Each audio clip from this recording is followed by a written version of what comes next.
Taste and മെമ്മറീസിലേക്ക് സ്വാഗതം. ഇന്നത്തെ recipe ചക്കക്കുരുവും ചെമ്മീനും മാങ്ങയൊക്കെ വെച്ചിട്ട് തയ്യാറാക്കിയെടുക്കാൻ പറ്റിയ നല്ലൊരു നാടൻ കറിയാണ്. ആദ്യം തന്നെ കുറച്ച് ഉണക്കച്ചെമ്മീൻ ഒന്ന് റോസ്റ്റ് ചെയ്തെടുക്കണം. ഞാനിവിടെ തലയും വാലും എല്ലാം കളഞ്ഞ ശേഷം 1/2 കപ്പ് ഉണക്കച്ചെമ്മീൻ മെഷർ ചെയ്തെടുത്തിട്ടുണ്ട്. അതൊരു ചീനച്ചട്ടിയിലോട്ട് ചേർത്ത് കൊടുത്തിട്ടുണ്ട്. ഇത് മീഡിയം ഫ്ലെയിമിലിട്ടിട്ട് ഇതൊന്ന് റോസ്റ്റ് ചെയ്തെടുക്കണം. ഇപ്പോൾ ചെമ്മീൻ നന്നായിട്ട് തന്നെ റോസ്റ്റായി കിട്ടിയിട്ടുണ്ട്. ഈ ചെമ്മീൻ ചൂടാറി കഴിഞ്ഞപ്പോൾ ഒരു മിക്സിയുടെ ജാറിലോട്ട് മാറ്റി കൊടുത്തിട്ടുണ്ട്. കുറച്ച് വെള്ളവും ചേർത്ത് കൊടുത്തിട്ട് നന്നായിട്ട് തന്നെ ഒന്ന് അരച്ചെടുക്കുകയാണ്. ഇപ്പോൾ ഉണക്ക ചെമ്മീൻ നല്ല പേസ്റ്റ് പോലെ അരച്ചെടുത്തിട്ടുണ്ട്. ഇനി ഞാനിവിടെ ഒരു 15 ചക്കക്കുരു എടുത്തിട്ടുണ്ട്. ആ ചക്കക്കുരുവിന്റെ തൊലിയെല്ലാം കളഞ്ഞിട്ട് ഇതുപോലെ നീളത്തിൽ അരിഞ്ഞെടുത്തിട്ടുണ്ട്. ഇതൊരു കുക്കറിലോട്ട് ചേർത്ത് കൊടുക്കുകയാണ്. ഇനി നമ്മളിപ്പോൾ അരച്ചെടുത്ത ഉണക്കച്ചെമ്മീൻ ഉണ്ടല്ലോ, അത് കുക്കറിലോട്ട് ചേർത്ത് കൊടുക്കുകയാണ്. ആ മിക്സിയുടെ ജാറിലോട്ട് 1/2 കപ്പ് വെള്ളം കൂടി ചേർത്ത് കൊടുത്തിട്ട് ആ വെള്ളവും കുക്കറിലോട്ട് ചേർത്ത് കൊടുത്തിട്ടുണ്ട്. ഇനി പൊടികൾ ചേർത്ത് കൊടുക്കാം. 1/4 ടീസ്പൂൺ മഞ്ഞൾപ്പൊടി. ഇനി വേണ്ടത് മുളക് പൊടിയാണ്. ഞാനിവിടെ 1 ടീസ്പൂൺ മുളക് പൊടി ചേർത്ത് കൊടുത്തിട്ടുണ്ട്. നിങ്ങൾക്ക് കൂടുതൽ എരിവ് ആവശ്യമാണെങ്കിൽ അതനുസരിച്ചിട്ട് കൂടുതൽ ചേർത്ത് കൊടുക്കാം. ഇനി ചേർക്കുന്നത് ഉപ്പാണ്. ഞാനിവിടെ 1/2 ടീസ്പൂൺ ഉപ്പ് ചേർത്ത് കൊടുത്തിട്ടുണ്ട്.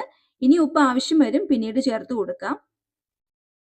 ഇനി ഈ കുക്കറിലോട്ട് കുറച്ച് വെള്ളം കൂടി ചേർത്ത് കൊടുത്തിട്ട് കുക്കർ അടച്ചു വെച്ച് ചക്കക്കുരു ഒന്ന് വേവിച്ചെടുക്കാം. ചക്കക്കുരു വേവിച്ചെടുക്കുമ്പോൾ ആദ്യം തന്നെ മീഡിയം ഫ്ലെയിമിൽ ഒരു വിസിൽ വരുത്തിയിട്ട് നോക്കുക.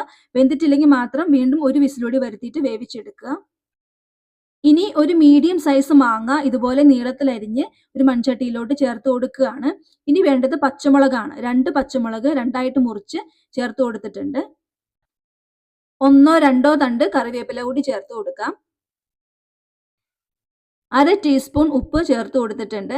ഇനി ഇതിലോട്ട് കുറച്ച് വെള്ളം ഒഴിച്ചു കൊടുത്തിട്ട് നമുക്ക് ഈ മാങ്ങ അടുപ്പത്തോട്ട് വെച്ചിട്ടൊന്ന് വേവിച്ചെടുക്കണം.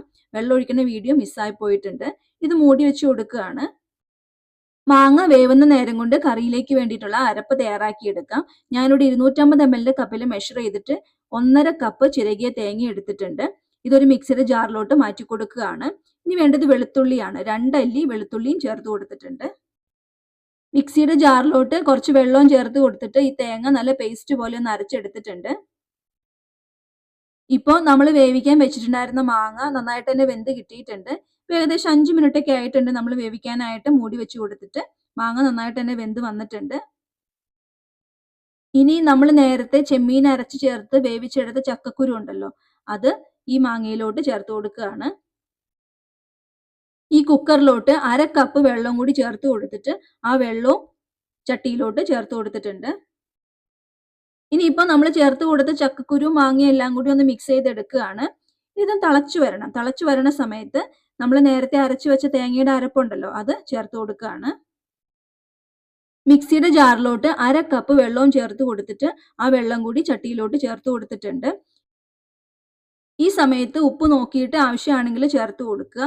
ഞാനിവിടെ ഒരു 1/4 ടീസ്പൂൺ ഉപ്പും കൂടെ ചേർത്ത് കൊടുത്തിട്ടുണ്ട്. നമ്മൾ നേരത്തെ ചക്കക്കുരു വേവിച്ചപ്പോഴും മാങ്ങ വേവിച്ചപ്പോഴും ഉപ്പ് ചേർത്തിട്ടുണ്ട്. അപ്പം നോക്കിയിട്ട് ചേർത്ത് കൊടുക്കുക. ഇനി ഈ കറി തിളച്ചു വരണം. തേങ്ങ ചേർത്ത് കൊടുത്ത ശേഷം കറി ഒരുപാട് നേരം തിളപ്പിക്കേണ്ട ആവശ്യമൊന്നുമില്ല. ഇതുപോലെ തിളച്ചു വന്നാൽ മതി. ഈ സമയത്ത് സ്റ്റവ് ഓഫ് ചെയ്യാണ്. ഈ കറിയിലോട്ട് താളിച്ചൊഴിക്കണം. അതിനായിട്ട് ഒരു ചീനച്ചട്ടിയിലോട്ട് കുറച്ച് വെളിച്ചെണ്ണ ചേർത്ത് കൊടുത്തിട്ടുണ്ട്. വെളിച്ചെണ്ണ ചൂടായി വന്നപ്പോൾ ഒരു 5-6 ചെറിയുള്ളി ചെറുതായിട്ട് അരിഞ്ഞതും 1 തണ്ട് കറിവേപ്പിലയും ചേർത്ത് കൊടുക്കുകയാണ്. ഈ ചെറിയുള്ളി മൂത്ത് കളറെല്ലാം ഒന്ന് മാറി തുടങ്ങണം. അതുവരെ ഒന്ന് ഇളക്കി കൊടുക്കാം. ഇപ്പോൾ ചെറിയുള്ളിയുടെ കളറെല്ലാം മാറി തുടങ്ങിയിട്ടുണ്ട്. ഇത്രയും മതി.